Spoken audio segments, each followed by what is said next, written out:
يا أيها الذين آمنوا شهادة بينكم إذا حضر أحدكم الموت حين الوصية اثنان ذوى عدل منكم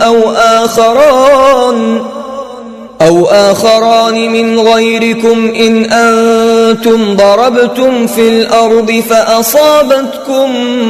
مصيبة الموت تحبسونهما من بعد الصلاة فيقسمان بالله إن ارتبتم لا نشتري به ثمنا ولو كان ذا قربى ولا نكتم شهادة الله إنا إذا لمن الآثمين فإن عثر على أنهما استحقا إثما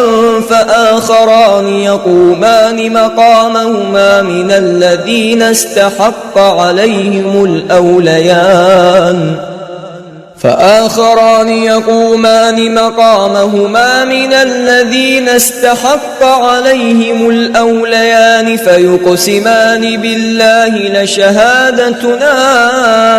أحق من شهادتهما وما اعتدينا إنا إذا لمن الظالمين ذلك أدنى أن يأتوا بالشهادة على وجهها أو يخافوا أن ترد أيمان بعد أيمانهم واتقوا الله واسمعوا والله لا يهدي القوم الفاسقين يوم يجمع الله الرسل فيقول ماذا أجبتم قالوا لا علم لنا إنك أنت علام الغيوب إذ قال الله يا عيسى ابن مريم اذكر نعمتي عليك وعلى والدتك إذ أيدتك بروح القدس تكلم الناس في المهد وكهلا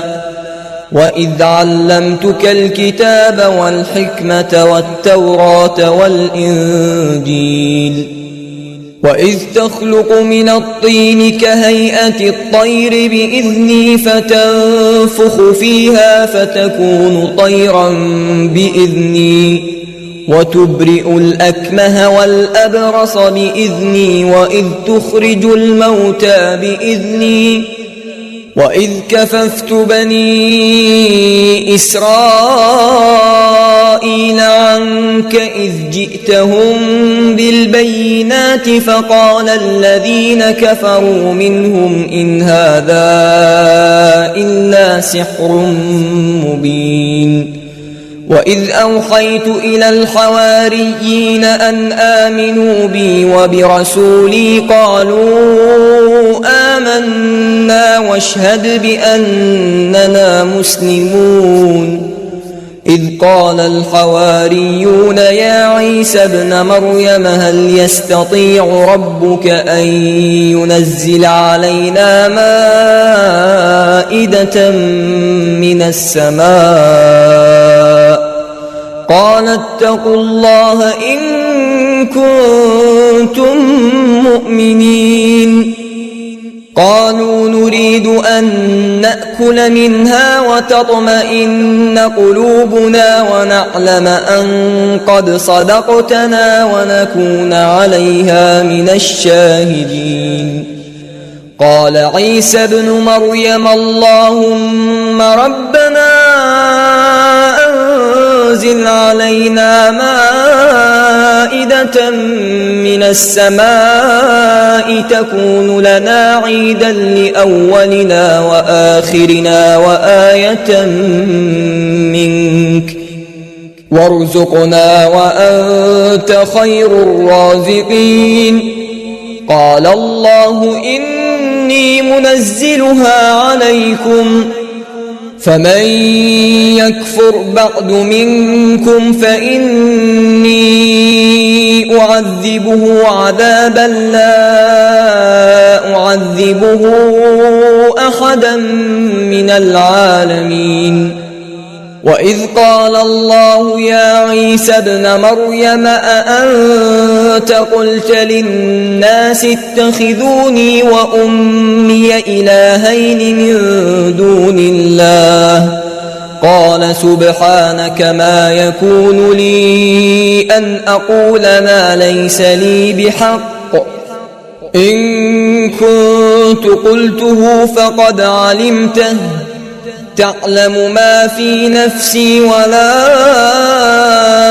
أعلم ما في نفسك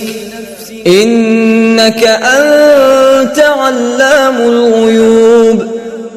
ما قلت لهم إلا ما أمرتني به أن اعبدوا الله ربي وربكم وكنت عليهم شهيدا ما دمت فيهم فلما توفيتني كنت أنت الرقيب عليهم وأنت على كل شيء شهيد. إن تعذبهم فإنهم عبادك وإن تغفر لهم فإنك أنت العزيز الحكيم. قال الله هذا يوم ينفع الصادقين صدقهم لهم جنات تجري من تحتها الأنهار خالدين فيها أبدا رضي الله عنهم ورضوا عنه ذلك الفوز العظيم. لله ملك السماوات والأرض وما فيهن وهو على كل شيء قدير.